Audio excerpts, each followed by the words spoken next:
Hello and welcome to Brass Ringers, the show that shines a light on pro wrestlers that we feel deserve that bit of recognition. We talk about them, we pick three of their matches, and we review them. We talk about them. We use those matches as a kind of through line through their career. So my name is Dan Morgan, and I'm joined today by Dale Brody, as I am every week. What up? Dale, how are you today? And more importantly, are you burnt out on wrestling after basically watching a week's worth of I wrestling am straight? exhausted. Uh, I don't know how I used to do this. I even watched Raw on Monday Oh, because how was I was that? all hyped. Well, I was all hyped up because I was like, "Ooh, what's going on with the Fiend and what'll be?" And it turns out not much. And it's just like Alexa Bliss is she's a strong, independent woman who don't need no man. Was basically the storyline there. And then you're like, whoa, what's going to happen with Drew and Bobby Lashley? And it turns out they've hired the rejects from Retribution. So really, a lot of bad, not a lot of good. The Viking Raiders are A lot back. of That's nothing, yeah. nice. But it was a lot Yeah. of nothing. New commentator guy is good. He knows nothing, but he's still pretty good. And I'm excited to see him get better if he gets the chance. Other than that, yeah, no, I am burned out. Like, even to watch these three matches, I was like, do I have to? Do I have to do this? Can we take a week off? But no, Well, we are actually, it here. was quite a good week to do this because Victoria being like, a wrestler that was, active when she was means that her matches were never very long. So this was like a like half an hour tops Yeah, we no, spent I watching didn't. these three matches. And yet, having said that, I still went and did a bit more. Still went and watched a few more because she was on. It was there. I had to go back and watch a few other matches because, Yeah, spoiler alert, Victoria wrestles in the time that I start watching wrestling. Dale's a big fan of right. Victoria. Big fan. Just to get that out of the way immediately from the start. But before we even get there, Dan, how are you feeling? Uh, I'm feeling pretty good. I went back to the gym for the first time. Gyms have just opened up in the UK, so I went back to Gains. the gym for the first time. I felt very weak, but it also felt good. It felt it's not even just like I could lift less than I used to. It's like my body isn't just used to any of this anymore. My body's used to like sitting on the couch or sitting in front of my computer, and it's like, what is this? Why are Why? you lifting Why? this heavy thing all of a sudden? Wait, yeah. So yeah, there's that, and I'm also in the middle of like flat, like getting a new flat, and Ugh. that's just never fun. It's not a fun process, but No. to get me through it, I've got wrestling. So this week we are talking about Victoria. It's the first female wrestler we've talked about, and it's funny because I think it's we would have talked about more. It's just that at this time and at the time that we're talking about in the West, certainly, like women's wrestling it was few and far between, right? There was Hmm. some people doing some good stuff. You had some good stuff in the '90s with Alondra Blaze, Bull Nakano, that sort of thing. But it's rare. It's in pockets. It's not like in Japan where it was like out of this world. In the West, like women's wrestling, it just wasn't up to much at this time, and so there aren't the women who were great won titles, right? And that's why usually one of the things for the show is that like we can't talk about someone who's won a title, but with this it was a bit like, well, that really limits your options. But I wanted to talk about Victoria because um, she's one of those people from that era that I just don't feel like gets mentioned enough. So yeah, she did win a title. She did have match at WrestleMania and whatnot. But I do feel like she is sort of. We talk about Trish Stratus, we even talk about Jazz, but we don't talk about Victoria as much. That's my feeling. Do you feel sort of the same way?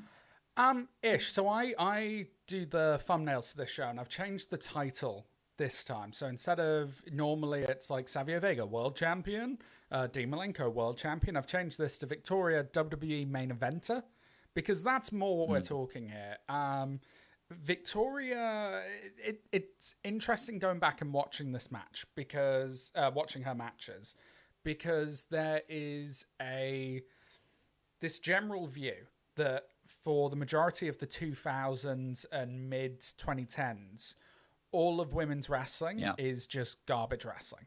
It's just bra and panties Right. Yeah. matches and pillow fights and all of that stuff that we kind of associate the likes of Jerry Lawler's commentating about, which I will get to later, and all of that about. And I think what gets forgotten is there was a pocket of women that could really wrestle and you could tell really wanted to. Unfortunately, they were kind of overshadowed by, oh, this is my feeling. So you had your Molly Hollies and you had your Jazzes and Victoria, all of these women, Mickey James, who are doing incredible stuff, but they're almost overshadowed by the Rock and Austin of their division at the time, Trish Stratus and Lita. That's all anyone's talking about. Still to this day, that's pretty much all anyone talks about. When it comes to pay-per-views like Evolution that, just talk about women's wrestling, they only focus on, like, if it's a nostalgia act, they'll bring Trish Stratus, Lita, and the Bellas in, and that's it. And then everyone else kind of gets cast as divas and, they're Playboy models and stuff like this. So I think she falls into this category of proper wrestler, but doesn't get the recognition she deserves because of the people that were around her at the same time, is my feeling. Yeah. So just to give a little biography on Victoria, it's really not going to be long because there's we only do brief overviews here, but there's also less to say. Like Victoria started off bodybuilding. She started off bodybuilding, and that is how she met China. So she meets China bodybuilding, and she says, "Oh, you look great," and is invited to WWE. And interestingly, interestingly, she actually debuts earlier than a lot of people think that she did. She debuts in the year 2000 as one of the Godfather's hoes, which tells you a lot about what was going on at that time. She's invited, you're going to be this pro wrestler. She ends up as one of the Godfather's hoes, and I'm sure that was fun in its own sort of way. She gets powerbombed through a table by the right to censor, and then shortly after that has a conversation with JR where she basically says, look, I really want to do this. I really want to be a wrestler. I want to learn. I want to get into this business. And then so they send her down to the developmental. I forget what the developmental was at the time. MCW? Yeah, it was OVW? Ohio Valley Wrestling, it would have been. I think they had a few. I think they had a few different territories at the time. So she gets sent to one of those, and she develops. She does a thing, and she develops, right? And then comes back in 2002, and then is sort of straight into this feud that we're going to talk about with Trish Stratus. And then has WWE career is kind of like it goes. It's on and off. Few years here, few years there. What happens is, though, this era that we're talking about is pretty much the best matches we get from her, because as soon as Trish Stratus leaves, WWE are like, this like wrestling thing with women, like we're not into it again, right? And they get rid of most of the wrestlers and they hire a lot of models and dancers and all that kind of thing. So that is what it is. And then she also has a run with TNA where she's having these great matches with the likes of Mickey James, which we're also going to talk about. And I think TNA at the time, they still weren't doing the kind of wonders that we have today, but TNA had a better women's division, right? They were more wrestlers. They were doing more stuff. They realized that could be a kind of unique selling point over WWE, and then she was able to have more of those style of matches there. And recently, of course, she showed up for the first time on in the Royal Rumble again. Number 14, my pick. And that was really nice. Actually was. Yeah, and that was we do a Royal Rumble sweepstake every year, and no one ever wins, but Dale did number win one. This year. But Edge came through at long last. Number one. It happened. And so the Royal Rumble actually was really heartening. Victoria tells this story, which is like broke my heart when I heard it. Of she once, I guess, she was at a WWE show for one reason or another, and she goes to try and get backstage, like to see everyone, and they wouldn't let her in. Oh, And she was like, I used to work here, and they were like, well, you know, you don't have a pass, you don't get in, and she said before that she was so happy because she thought they'd sort of forgotten her. You know, they thought that they'd sort of left behind and whatnot. So that invite to the Royal Rumble was really special. So, yeah, someone who really wanted to be a pro wrestler in a time where the company that she worked for didn't really want female yeah. pro wrestlers, right? Uh, so that's a lot about what we're gonna. That's a lot of what we're gonna talk about today. So, um, anything to add to that or develop? You probably watched more TNA than I did. So Um, most the of women's division in TNA yeah, at the time. this is Tara in TNA around about 2010. So we're talking Gail Kim, Mickey James, Awesome Kong, The Beautiful Gail People, Kim was kind another of one. Yeah, all of yeah, those guys who were doing women who were doing amazing things. ODB as well, who would really like the knockouts division that they had, name aside, was really special, and doing something very different to what WWE was doing at the yeah. time. You know, at the same time they're kind of pushing these women. WWE's just introduced a giant butterfly as the title belt. So there was this kind of contrasting style, and you know whether that was the right move or the wrong move at the time, I don't know. I think it was the wrong move. And I do think Victoria is kind of a victim of her timing. Because again, the other thing is I started Mm. watching in 2002, just as Victoria comes in with Stevie Richards, you know, and she's one of those characters I recognized when I started watching, or like, you know, that I was drawn to. Because, you know, she comes out, she's got this kind of crazy gimmick, she's like grabbing her hair and stuff. She comes out to tattoos all the things she said, which is like they don't license music very Yeah. often. So the fact they even did that was like, okay, I recognize the Yeah. music. I like this It's attitude. such a shame, isn't it, that you can't get that on the network anymore? Like It's just, these must have been like piss poor licensing well, I deals, just you don't know. think they It can't have knew been that much what their more. deals. Like at the Yeah. time when you contract this stuff, you don't know what it is. I Hmm. mean, you go through some of the network Of stuff, course. and Yeah, they've yeah, yeah. lost like Metallica songs, and it's like, are you not is Triple Yeah. H not best friends with James Hetfield? And you can't like Yeah. just be like, hey buddy, could we?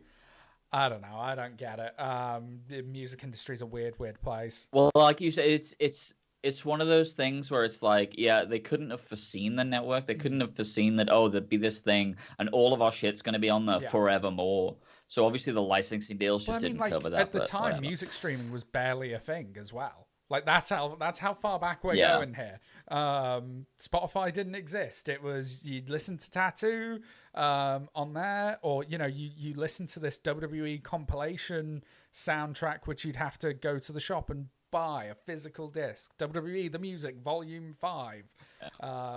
So yeah, it was just short foresight, I imagine. But that's totally off topic. Should we get into All some right. matches? Let's get into it. Let's get into some matches. So the first match we decided to look at is a street fight between Victoria and Trish Stratus, Trish Stratus. Stratus, who as Dale mentioned, was pretty much the top woman in the company at the time. They go out and have this street fight. It is not long, but in it, I think I'm happy we're talking about this one because I think it exemplifies almost everything we were just talking about in that introduction in one sort of 10-minute match. So going into this, had you seen this match before? And if not, like, what are your thoughts No, on so what was going on here? 2 months, I want to say like 2 or 3 months prior to this at Survivor Series, these two faced off in a hardcore match. So that one I had seen already. That was the very first Right. pay-per-view I watched. And I remember at the time being like, holy crap, this is really cool. Like, they used all the plunder. It was a pretty violent match, and I believe Victoria comes out the winner. So I'd seen that match, saw that this one was set Yeah. start of January. So a few months later, I'm like, okay, I'm expecting very similar things. On the pay-per-view, it felt like they had more time. I haven't been back to see how long the match is, but it felt like it was longer. Yeah. The match that we watched here, my God, it flies. Like, we are running through there, and like, not in a bad way. Like, it's exciting. We start off and she sneak attacks Trish, and then it's just a mile a minute from there. Like, just go, go, go. Because we've only got 10 minutes of TV time. And they know that. Get everything we can in. Get as much of our shit in as possible. Part of me thought that the crowd was going to be a bit apathetic towards this match. You know, I looked at the rest of the card, and you've got like the show opened with Booker T versus Jeff Hardy. After this match, you've got the Dudley Boys versus William Regal and Lance Storm in a tables match. Triple H and Ric Flair versus Rob Van Dam and Kane in the main event. So it's like, it's a stacked card. But man, the crowd is so crazy for everything that's happening here. It's what did you think of this? Because I really enjoyed it. Well, it's interesting, isn't it? Because they are invested somewhat, but at one point in the match, they start shouting, "We want puppies." God. Did they start chanting, "We want puppies, we want puppies," and King's like, "They want puppies," and and that, I think, just exemplifies what it is that these women are up against here. And it's, we can blame the fans to an extent, but at the same time, that is the kind of thing, the image that WWE were perpetuating, and that's the kind of programming they were putting out. And I think even on I think on the next match we're going to talk about, on that card, they have they have the triple threat, but they also have like something that's less wrestling based with the women. And so that's what they're fighting against. And what I love about this match is that it really does feel like we're going to go out and we're going to fucking show them, right? And that's obviously why the sneak attack is there. They're going out, and we're going to make the time that we've got, and it isn't a long amount of time, we're going to make sure that we get this match over. And they start chanting, "We want puppies" at the start of the match, but by the end, they're super invested. The bin lids and the pace of it, and the shit that these two are doing here, wasn't. You just didn't see in this that, match, right? There were two bits of commentary, because I'm going to loop back around to the commentary towards the end. And there were two bits of commentary that I really liked in this match. I made a note of it. One of them was, "This woman is colder than an ex-wife's phone call." So I was like, all right, interesting. And the other one is where she got the two bin lids, and JR goes, "We're about to see some symbolism." I'm like, all right. That was a good pun. I like that. In fact, you know what? While we're here, I'm on the commentators. Yeah. Let's do it. I'm going to read everything else that they said throughout these two matches. So I'll start with the Raw one. We get JR saying, "The first Chicago street fight," and Jerry Lawler saying, "Trish, puppies, be careful." Gross. Luckily, the rest of the match, they behave themselves, with the exception of the crowd, with the "We want puppies" chant. Then we go over to the next match we're going to watch, which is the triple threat at WrestleMania: Victoria, Trish, Jazz. So we start off with Jazz coming out, and we get Mike Tyson-like attitude, to which Jerry Lawler responds, and she looks like Mike Tyson as well. That's just really harsh. And also, the other thing I'd like to say, neither of these two are better. Everyone's always like, it's Jerry Lawler. No. So we start with Jerry Lawler. They're both. Well, it was the product, right? It was the product at the time. Like, that's we get from Jerry Lawler, hoping this triple threat turns into a love triangle. From JR, we get, "That's one bridge I'd like to cross over again and again." Then we're back to Jerry. "My bumper sticker says I break for blondes." After disparaging the looks of Victoria. God. We then, for some reason... Yeah, and JR like defends her looks, right? JR's like, "Oh, she's a good looking... Neither of them talk about Jazz at this moment, which I'm like, lads, come on. I mean, he's already called her. He's already said that she looks like Mike Tyson. I don't think anything more needs to be said. Then, for some reason, in the middle of a skirmish, Jerry Lawler just shouts out, "Raging hormones!" And then just to finish it off, JR says Trish is fighting like a dog, to which Derry replies, don't call Trish a dog unless we're talking about her puppies. Wow. It's all I could say. So that's what they were. That's what they were up against, right? Um, a bit of insight here. So they go out and they deliver this great match, right? There's a bit where Trish does like the Lufes press off the ring apron, and Yeah. she's punching Victoria in the face, and Vince, Trish talks about this. Like Vince once asked her, like, "Why are you punching? Like people don't want to see women like punch each other. Like we don't need that." So even though a lot of these things seem like, oh, well, I've seen that all the time. At the time, like this was like really edgy stuff. They were being trained at the time by Fit Finlay. And Fit Finlay, who'd been given this job, who was obviously like a, really proficient, like technical guy, has been given this job to train these women to like go out and do what, right? Have like mud matches and stuff like that. So part of the thing was during this time was that Finlay was training these girls and he was getting them to try and sneak stuff in, right? He was getting them to like do the punches, do these spots, and actually wrestle. Really unbeknownst to what was going on in like higher management and what higher management wanted. And so this was, it can't be understated. The kind of what they were doing here and how it was going against like what people wanted and what the crowd expected. you know. So yeah, there's lots of great stuff here. It's a super quick sprint of a match because they know they've only got 10 minutes. But the stuff that's there, it's like wow, there's an intensity there that Victoria brings. She brings a real intensity to it. Like no, she's in a character.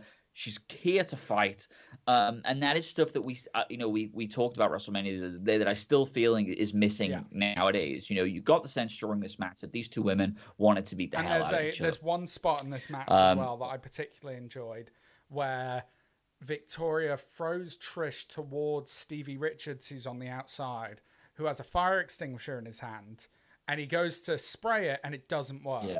Now, Trish kind of ducks to the side, and I'm there watching it, and I'm sure you had the same reaction of like, oh, mess that up. And then Victoria goes over to him, gives out like, what was that all about? And then it goes off, and I was like, I really enjoy it. That's funny. It's funny. It's a good spot. I liked it. Yeah. Yeah. All right, so the we're going to move on. So this match, well, at the end of this match, actually, Jazz comes out. And beats the hell out of Trish. So here's a great example, by the way, of what I was saying when all these women were overshadowed by the Rock and Austin that was Trish and Lita. Jazz brushes by the women's champion to go and make a statement against Trish. Need we say more? That's where we were at this point. Well, don't you think that part of it might be that Trish was the babyface? There's a part of that, I'm sure. Absolutely. But going into a triple threat with these two women, because the next match we're talking about only happens a few months later. This is kind of the starting. Yeah. This match is the build to that. Attack both of them. Why are you just attacking one of them? I don't know. Yeah. But either way, that sets up a match at WrestleMania, which is a triple threat between Victoria, Jazz, and Trish Stratus. So huge, high-profile match at a WrestleMania. Again, it's a short match. They get 10 minutes. That's what they were given. That's what they were giving to the women at the time.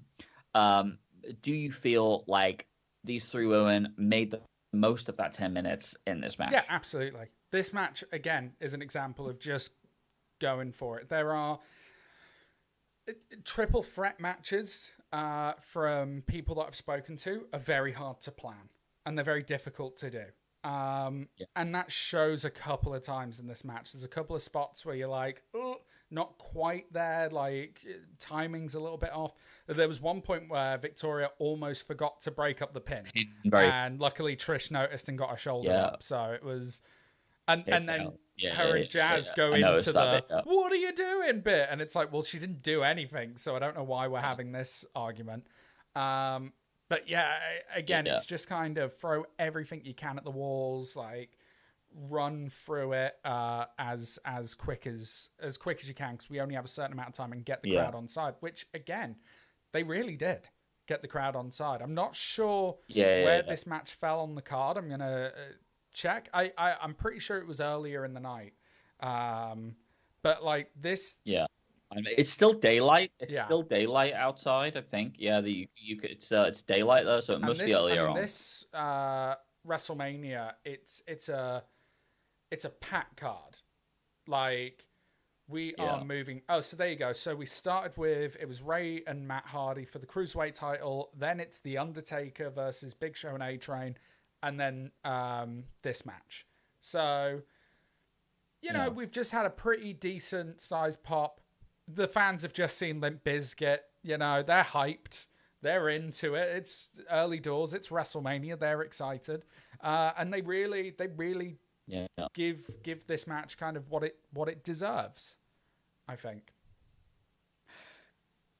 Yeah, we haven't talked about as well Victoria's gimmick at the time. Crazy. She's got.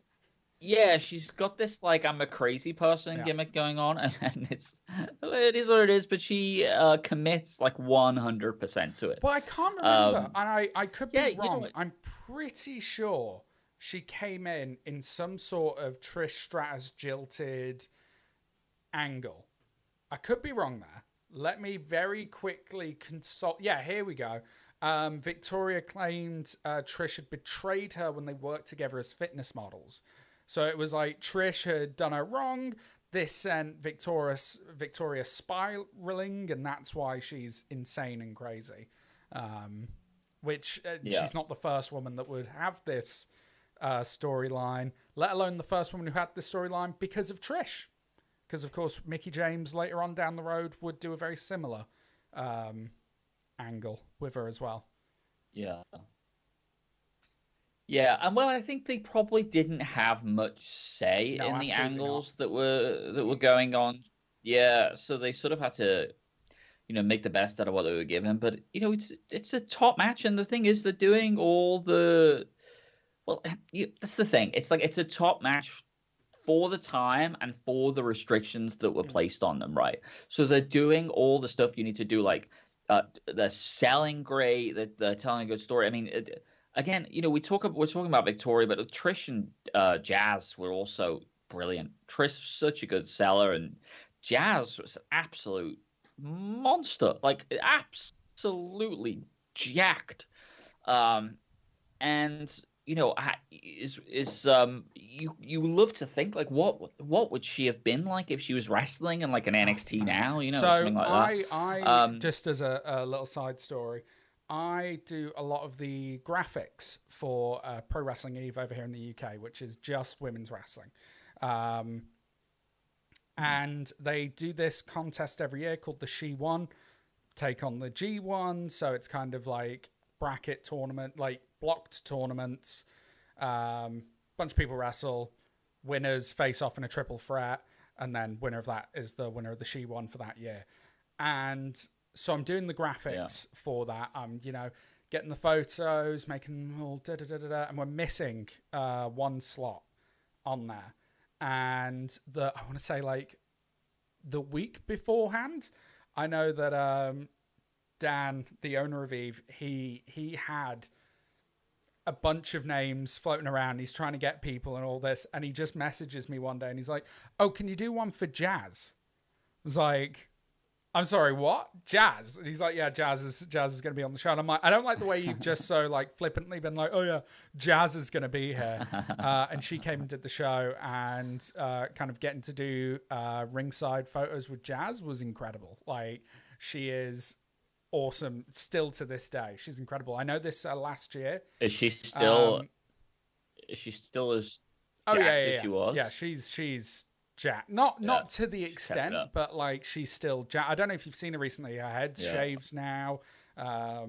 She's an Yeah. intimidating. Like she came into the ring and everyone in the audience was like, "Oh damn! Oh, something's about to go down because fucking Jazz is here." And so not only was it special for that reason, but also seeing the other women wrestlers there getting to work with Jazz and just how genuinely excited they were. This is someone that they watched as kids that really inspired them. So getting to see that was And amazing. that can't be understated either. Is that when this era of women's wrestling, we didn't see as much as we could. Like these women had way more potential than what they were allowed to show off. But they still, in matches like this, where they go out and they just blitz it and they go balls to the wall, so to speak, they It still works. they're inspiring people, right? They're inspiring women not just to want to get into wrestling, but to want to wrestle, right? Not just have these, gravy mud matches or whatever the hell I haven't. I was like, wasn't there like a gravy match? So it's like a Thanksgiving also, gravy. Well, yeah. Also on this card though, we had, I could be wrong, but I'm pretty sure it was Stacy Keibler and Tori Wilson versus the Playboy Playmates in a Playboy pillow fight. Now, the only reason why I remember that, because this is the first WrestleMania I ever watched. Still to this day, I think is one of the greatest WrestleManias of all time. We're talking Shawn Michaels, Chris Jericho, Austin, The Rock in what I think's the best match, Kurt Angle versus Brock Lesnar. It's absolutely the best. The reason why I remember that is because back then it used to be on Sky Sports, not Sky's box office. So I would have someone tape it for me on VHS from the Sky Sports feed, and then they would send it to me. And it was missing that match. It wasn't on there because Sky Sports had cut the match because they were like, absolutely not. Like, this isn't appropriate. So we're not showing, because I think the recording I had was from like 8 p.m. on a Monday. So it was like, there's no way that we're letting that air at that time. So I never actually saw that match until I rewatched that WrestleMania not too long ago with my girlfriend in the room. And they keep going, oh, Playboy Bunny pillow fight. And she's like, why do you watch this? And I'm like, I'm sorry.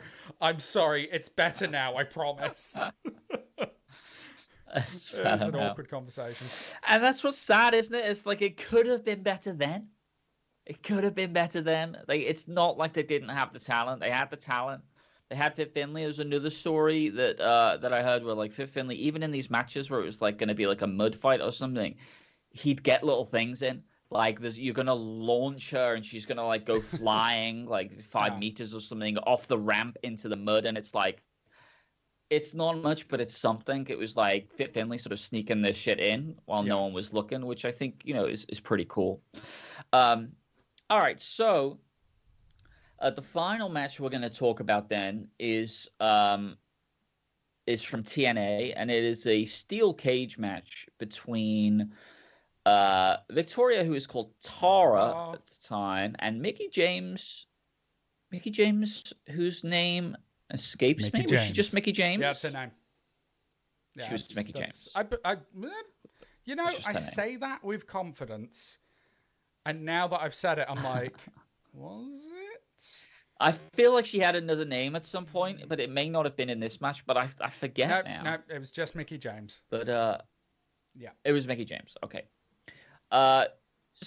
Mickie James may have been one of the best women's wrestlers in the West, maybe the best women's wrestler in the West at that time. Do you disagree? Up there, most certainly. I think Gail Kim was probably held in higher esteem, but Mickie James absolutely in the conversation. I mean, when she and funny enough, as we're recording this, she's just been released from WWE, which, if I'm honest about, is a move I'm quite happy about. Last time I saw her, she was doing NXT TakeOver kickoff commentary while still tweeting that she's got tons in the tank. Like, she wants to wrestle. She wants to be used. So I'm kind of I thought she'd left like a Nah, year no, ago. she's just This been is sat on the really weird shelf to me to hear this. for that long. And, you know, I remember when she came back to the WWE. I'm sure you remember this as well. And it was NXT Takeover Toronto. And she was brought in as the Yeah, against against Asuka. Asuka, and like people were genuinely excited for this because they're like, "Oh, Asuka versus Mickey James, just give me all of it." And it was a brilliant match, like really great match. Came back with Your those favorites, the Flares, little bell bell bottom bottom pants. pants. We love a pair of bell bottoms. Her and John Morrison, your favorites. Yeah. My favorites. Um, so they come out. They have this steel cage match, which again, women just weren't having. There was certainly nothing in in the WWE Once era. before, in WWE, Once before, there had tell been me. one steel cage match on an episode of Raw Roulette. Lita versus Victoria. Get the hell First out of ever town. women's steel Well, cage there we match. go. There you go. Well, I mean, in WWE. I missed that in There you my go. sleep. Well, I didn't see. We should have watched that as well. I didn't even know that was a Probably. thing. I imagine Lita does a moonsault off the cage because it's Lita. Yeah. Well, so that's what I was going to say. So this is again another quick match. In fact, It goes off air. for as much as TNA is on, for as much as TNA, the Taz is on commentary putting this match over and putting themselves over. And they obviously knew it was a thing. Like, yeah, we're going to push these women. We're going to give them the top spot. It was the main event of the show, but it goes off air during the match. And I don't really know the logistics of that. They have like an after show. I think it was. I think it was a bit like what you'd get from Raw Talk now, where it's like straight afterwards, hop over to the network and get this. Except it was on the same channel, so it just goes straight into it. I kind of understand it as a marketing tactic to get people to watch the show, keep them on the next show. There, so you just keep them free. But also, even with the extension, it still match. only goes about 12 minutes. It's not long at all. And but how did you feel about it anyway? First thing I want to say is how far commentary has come in almost 10 years. Because it's almost hilarious how opposite it is at this point. You've got Taz, this New York native who's supposed to be like, hey, and he's being all like, don't want to come off chauvinistic here, but I've never seen women fighting like this in a cage before. It's quite a sight. And then you got Mike Tenay being like, well, we're not used to it, but these women, they're looking to tear each other apart. So it was quite pleasant to see the change in commentary. They're being a bit more careful with what they say. They're not trying to... Because I think a lot of the commentary in WWE was even in... that list of bad examples I wrote, most of the commentary was still based around, Victoria's kicked Trish in her beautiful face and, stuff like that, where you're like, we're not saying this about the guys, so why are we saying it about the girl? You wouldn't have Joe Rogan being like, and Amanda Nunes, the beautiful Amanda Nunes, has just ripped her head off. You wouldn't have that because... You're not going to stand there being like, in the sexy Conor McGregor going to town here. Like, that's just not, so it's good to see they're trying to make more of an effort. Well, yeah, I mean, you say that, but I've seen the Daniel Cormier say really nice things about like Paulo Costa's looks while they're having matches. But I take your point. But also I mean, just to play devil's advocate a little bit, that is very much King's character, right? Absolutely. Like King is playing and it's this kind of larger than life woman loving character. And that's part of what makes him entertaining. And it was funny going back actually, because I watched her Rumble entry again because it's on YouTube. And I went back and watched that and I was like, holy shit. They did put Jerry the King Lawler on special guest commentator for the Women's Rumble match. That was a choice, wasn't it? To just be like, let's put Jerry out there for the Women's Rumble match. I'm like, he's going to slip, surely. And I'm sure he Yeah. does, but not that I can remember. But the thing, don't you feel like he's Jerry Lawler? Like, I hate to see him on commentary now or mm, doing anything, and that the reason is because he can't do the same shtick. So we lament it, and I'm happy that those times have gone.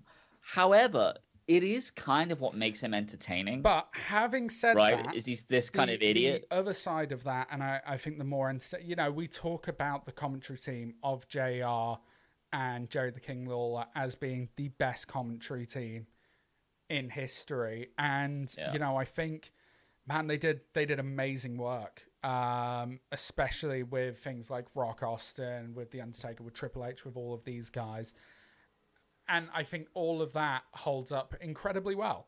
They got the characters over. They told the stories. They really enhanced, and Jerry the King Lawler was incredible at doing that. It's just unfortunate that I think in doing that shtick, I think the women's matches suffered somewhat. Even the ones they have on YouTube, you watch them back and I you think so go, too. Yeah, I think so too. "Oh, okay." And that's also the nature of comedy, right? All of Isn't these it? matches, Is yeah, tastes change. 20 years later, we look back on it and we go, in the same way when we talked about Adrian Street, and you've got the commentators being like, "A man kissing another man. I've never seen that in my life." And you're like, yeah. 30 years on from that, we're like, come on now. I think that's true. I think what it is, it's like what they did unknowingly, I think, is they set up an expectation of what a women's I think match so. is. And so the crowd come expecting to see that, and who doesn't want to see beautiful women fight with pillows, I mean, maybe it's not something that should be on primetime TV. Maybe it's something that you should click on your private Should have to browser pay for and an OnlyFans your subscription for that incognito one. mode in the middle of the night. You know what I mean? You know what I mean? But the point is, these guys wanted to see it. Like an enjoyable sight. It's titillating sight, right?